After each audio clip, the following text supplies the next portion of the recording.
Welcome to welcome to Teacher's Table. I'm Michael Matera, and super excited to get today's chat started. We're talking a little bit about a playful classroom is today's topic, and as always, if you guys could drop a comment in the side to see who's all here, because we're a growing community and we like to welcome new members and say hi to our old members. So we got Emma here. That's awesome. Student. Good to see Emma. Hopefully you're enjoying your Saturday morning. Carrie's here. Good to see you. Good morning. Amanda Gray. So awesome to see you this morning. Today's topic, like I said, is a playful classroom. Addie Witt's here, another student. Good morning, Addie.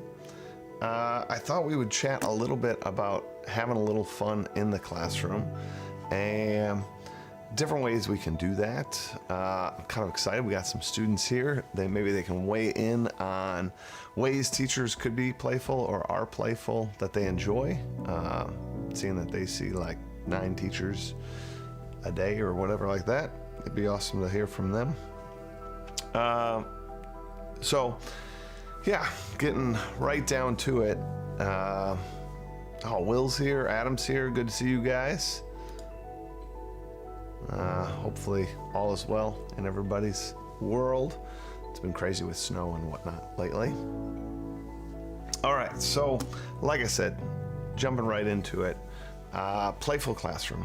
I think it's important that we are playful and sort of joy-filled. We obviously have to have results and get results, but at the same time, teaching's a relational act. Like, it is about being sort of in fellowship with the people that you're trying to cultivate and move towards action. I think it's important that we take the time to nurture that relationship, and it doesn't have to always be serious. So ways that we can be a little more playful. We could do some jokes, right? Definitely have a bunch of dad jokes I do in my class, from silly little questions. I always make kids sort of tell me when they have to go to the bathroom or go back to their locker. I always ask how important it is on a scale of 1 to 10. And that's kind of how I start the year. And then they're like, "Ooh, well, 10. I gotta go back." And I said, "Well, you don't even know the scale. So we gotta know the scale here." And they're like, "Well, fine. What's the scale?" And then I make 1 be the super important. I have to go back to the locker. 10 is just that you like to walk in the halls and be by yourself. And they're like, "Well, then I need 1." And I'm like, "But you already told me 10. That's right. What's the scale, Addie Witt? What's the scale? And then I try to I don't know, lately I've been spicing up and giving them ridiculous scales. I gotta go to the bathroom. Well, how bad do you have to go? What's the scale? And then I'll say I don't know, pine tree to coconut. And they're like, "Well, I don't even know what that is." And I said, "Well, try to figure it out. Put it on a scale." Super awesome, super fun, whatever. So the point is being a little playful, being a little jokey, and kind of giving the unexpected and just how playful that can be in and of itself. I'm sure on some level it's a little frustrating to those kiddos, but I'd like to think of it a little bit like brotherly love kind of frustration, not actual frustration. Let's see here. Turns out communicating assignment reminders through memes works wonders with middle schoolers. That's awesome. I love it. That's a great idea. Emma, Twinkie was one of the scale pieces here. Adam says, "Play and relationship building is circular. The more you play, the stronger relationships are built. The stronger the relationships built, the more playful learning can occur." Yeah, I think that sums it up pretty nice. But like I said too, I think a lot of times teaching can be and is a serious topic, and I think we can sometimes lose sight of the fact that we're teaching people, right? And I think the more we can keep in mind that they're motivated and moved and inspired and cared for the same way we are. And I don't totally absolutely love when somebody just gives me that standard response, right? Like if I have a computer problem, I don't really want to open up just the manual. That's really a cold read, right? Like you want to call for help and have like a person walk you through that, as opposed to like we all could open that giant 500-page manual to figure out the software we're trying to learn. But we don't go to that because it's not relational. It's not as meaningful, and it's pretty cold. So, the more we can approach our students in the same way we would like to be approached, I think that's a good call. Like I said, I got 2 students on here, so curious if they can think of some playful things that happen in their day and various little things teachers do, little funny things they say, little things that make the day a little more joyous. That's awesome to hear from Emma or Addie on that one. For the teachers out there, like what are some playful things you do? Like Amanda gave us that example of memeing out homework reminders, and I think that that's so playful and fun and kind of unexpected. I think super helps. So Addie says all the games. Now I'm curious what you mean by all the games. Like, I know some teachers, I think Miss Nesbitt uses Blue Kit a little bit. I think Miss Foltz, I think she does quizzes where you're in like groups. I don't know. There's all sorts of games out there. I think some of your foreign language teachers use Quizlet, I think. So curious if that's what you mean by all those games. Emma, the non-computer games. Dig it. I'm a huge fan of those. We played Trails of Tucana last week, which is a roll and write game. For those of you that don't know, you can pick that up at all sorts of stores. I would suggest a good friend store, Cabbages and Kings. I can bring that up. There's the cabbagesandkings.games. This is Stephanie Crawford's. Oh, you can see my iPad is full of storage. Boom, get that out of there. So you can definitely check that out. Non-computer games, super fun, super relational. Trails of Tucana was awesome, was epic.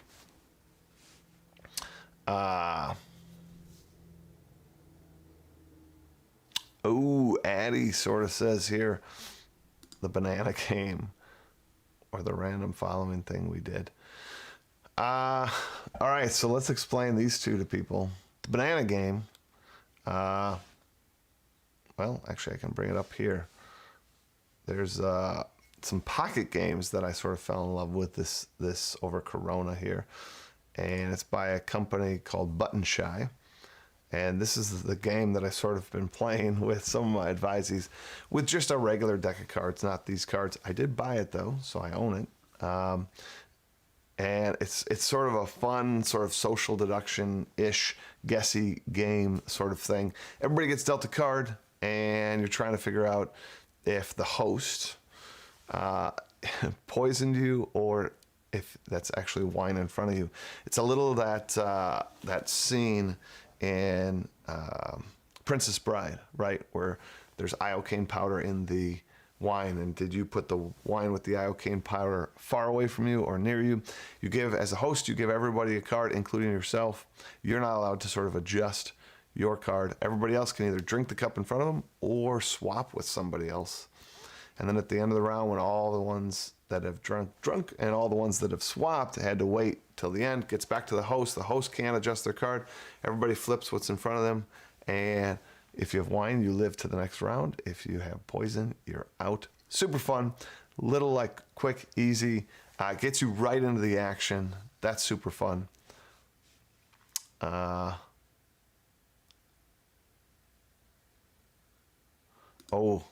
we played Pitch Car. This is like a flicking game. That was super fun. And then Mars Open is actually another dexterity game where it's kind of like golf with paper football. Definitely check that out. Henry Birchall, why, hello, Mr. Matera. Good to see you this morning, Henry. We're talking about playful classrooms, and so anything you can share, from my class or any class that you have that's playful, that's awesome. I got your students hooked on puzzles during the remote learning times. We go back on Monday, and I think I'm going to have one each day for when we are on a brain break. That's awesome. I think brain breaks are important, little moments that they can get kind of out of their seats, especially if you're back in school. Because I got to tell you, those people that go from virtual learning to in-class learning, the sort of tip I'd give you is like they're in rows all the time. So in-person learning, while better, I think, like you're there, you feel like the energy of the classroom. I absolutely love it. The trick though is they're really stationary because they got to stay in their little 6-foot bubbles. So they got to sit in their little rows, and they go from my class to the next class where they sit in their little rows, and then they go to the next class and sit in their little rows. So anything you can do that offer a little brain break, a little stretch break, something different. In fact, on today's topic, one of the things I thought for a playful classroom, sometimes we think super big as teachers, and we think we got to do some huge integrated unit or something ginormous. And here's an example of a playful classroom that I did this week. I took all the chairs and desks out of my room, and my floor is still marked where all the desks were. So I told my kids, you still have to be, I call them their little igloos. You still have to be in your little igloo.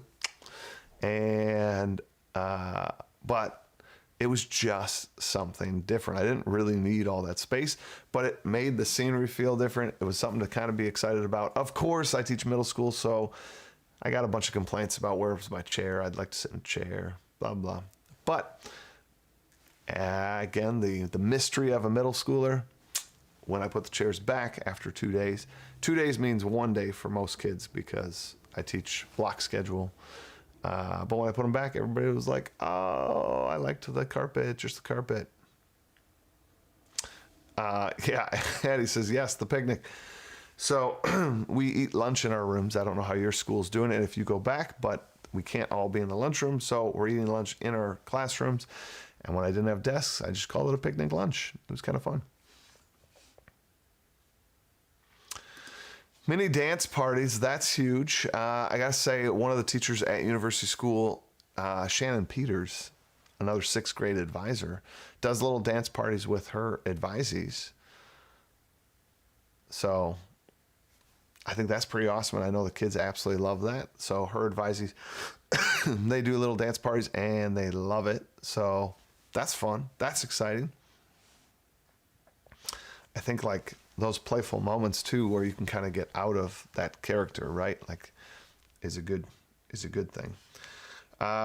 So we talked a little bit about jokes. We talked a little bit about games. I gotta say too, morning, Kyle. Good to see you here.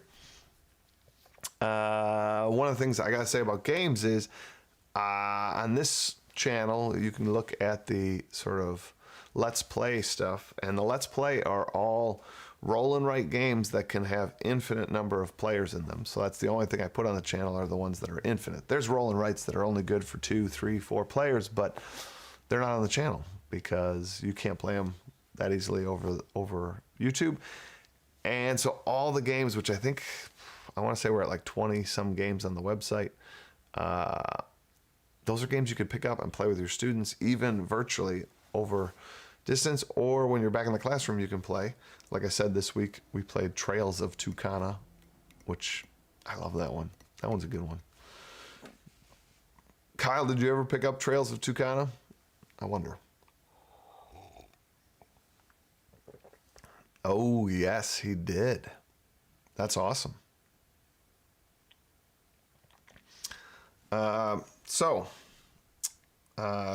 Quick little games are good. I gotta say also, anything sort of silly. We haven't done this in a while, but beginning of the year, I took out I have like a kind of a document cam, and I took that out and I focused it down on this little horse racing game. It is completely ridiculous. It is completely random. These little pieces sort of shuffle, like the floor sort of shuffles in these lanes, and it moves along this horse on the track. You have no clue who's going to win. I mean, it's just random, like friction. One of these horses is going to catch a little faster than the other, and the red horse wins. But my kids needed a little break, so I put that document camera down on this horse thing, and I just said, like, place your bets. And everybody was like, I want the blue horse. I want number 5, number 6, number 8. And then I hit go, and these things went, and everybody's cheering. Everybody's rooting and hollering. And I think that's that break of the routine, break of the norm. I think anytime we can kind of shatter that window of expectation, that instantly sort of becomes playful and intriguing.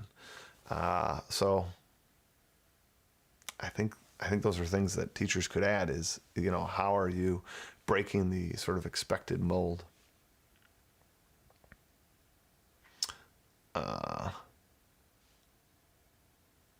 Emma, it was rigged. It was not rigged. I'm telling you. It's just friction. She's saying that because I think I won 3 times in a row. Addie liked that. So we'll have to bring that back sometime. Mr. Matera, I taped a giant music staff on the ground in my classroom. I have found a ton of great ways to use it for games and note reviews. You can ask your questions when you're standing on the sea. Go. I love it, right? Like, again, that breaks that expectation. You created a little rule. That right in and of itself, sometimes people don't realize that is what we do. That is gamification. You applied sort of a rule request there for that, and I love it. And students kind of get, I don't know if I want to say inspired, but they get excited by this, like, this difference, this thing they have to do, and they have to kind of remember that, and I dig it. House doesn't always win. I lost way more games than I won on that one. Yeah.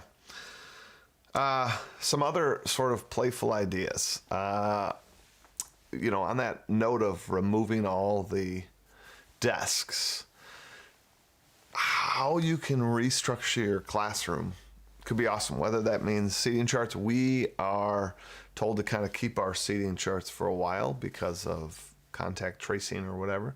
So we can't shake them up all that often. But when you do, maybe even think of a different configuration, different setup. So I'm looking at changing my seating arrangement for my students coming up because we've been in them for a while. We were doing the Greek Olympics, and so they had to stay in their seats. This has kind of been a long go, so we're going to have to get new seats.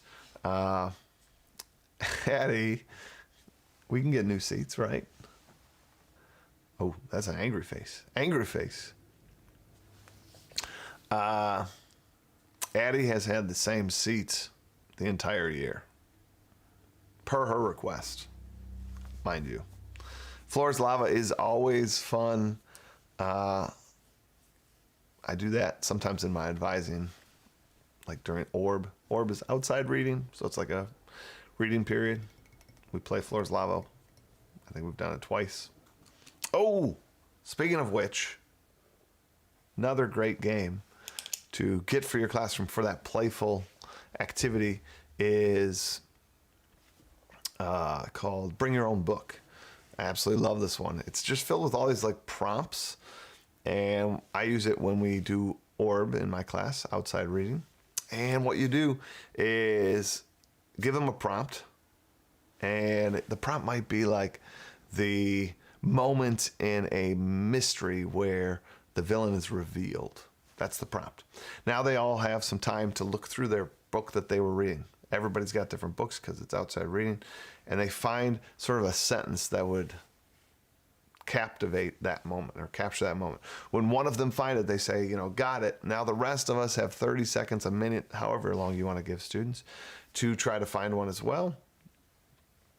If you have one, you have one. If you don't, you don't. And the ones that have it kind of read their sentence or two, and we kind of vote on whose was the best given the prompt, and then you do it again. Super simple and kind of fun and super funny. How people find, like what people find, what they connect with on that. My middle schoolers, for the most part, vote for themselves, so I'm the one that has to kind of decide the winner. They definitely all vote against my statements. That hurts. That hurts a little bit. But that's a good one. Bring your own game, or bring your own book. is a great game you could pick up. I think you can get that. I think you can still get that on Amazon or whatnot. But if you Google it, they definitely have a website you could buy straight for them, which probably helps the creators even more if you buy from their website. And again, the other one we looked at was Button Shy. These are awesome little wallet games. The one I talked about today was Il Vino. But they have a whole bunch of games. They all fit in little wallet size, which I have right here. Like, they're little wallet size games. They're like 18 cards, little direction. Super fun. So check out their website, Button Shy. So many good ones. So many good ones. I've definitely gotten Adam to play some and even Adam to pick some up. They're just great little games for your family or for your classroom, for travel, when that becomes a thing again. I don't know when travel's gonna ever happen again, but we know it's gonna happen again, right? It's around the corner someday. So I'm curious, like, does anybody else have playful things that they do in other classes? Some students here, you haven't really told me about other classes and other situations in which you're doing playful things. And I know you have tons of playful teachers. I know, Amanda, I so want to travel again. To go literally anywhere. Literally, I would be super jazzed to go to an ed camp, like, down the road, just to, like, be in community with others. That would be awesome.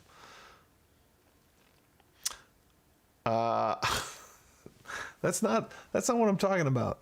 Emma's talking about the other day, 2 teachers had to leave to go to a forensics meet. We had a sub cover 1 class. This is like last 15 minutes of the day where we're just watching our kids as they're getting picked up. So I had to watch 2 classes, my class and this other class. And I had a few kids left, so I made them sort of follow me when I went into the other room, but I made them follow me like exactly, sort of. So if I zigzagged, they had to zigzag. And then I'd come back to my class and check the other kids and then come back to the other class. But again, that's like that funny little different thing. And it breaks that expectation. Breaks kind of the monotony of the day. Emma, I'm glad that you had a good time with it. Those are those playful things we can do together and have a good time. Let's see, nothing else there. So, all in all, I think playful learning is something that we can bring in our class. You know that I do gamification in my class, which is obviously another whole playful level where there's items and badges and points and challenges. I get to eat a banana in Spanish. That's super awesome. Addie, I want to know more about that next week for sure. So yeah, gamification is like one way I do it. Big other part is just breaking that expectation from big and small ways, floor's lava to sort of the C-stand to playing a little game to even the crazy horse racing game. All sorts of ways you guys can add a bit of playful learning and a bit of like a joyful moment. Ultimately, I'd love it if you guys remember to sort of break that expectation of the day. I think that that's the important piece. That's all I got for you today. I hope you guys have a great Saturday and a great rest of your weekend. I hope it's restful. I hope it's playful. I hope you get a chance to play a game or two with your friends or family. So much we can do. Sonia, love it that you made it. And what did she say here before? We like doing Werewolf to gamify speaking and listening, especially since kids are all playing that online game that is similar these days. Yeah. Werewolf or Mafia is kind of the original, what's the name of that game? Now I'm blanking. Among Us. That's the original Among Us. I think Mafia is older than Werewolf, but maybe Werewolf's older. I don't know. One of those two. Among Us is kind of the new game, which is super fun. But That's kind of the old school version. And I dig it because it is based on sort of listening and thinking things out a little bit. And there's a little more human skill involved there because you really have to like, you have to sort of cover up your tracks, who you're pointing the finger at with, and all that stuff. Oh, Emma, I do love playing games with you guys, so we'll do more of that for sure.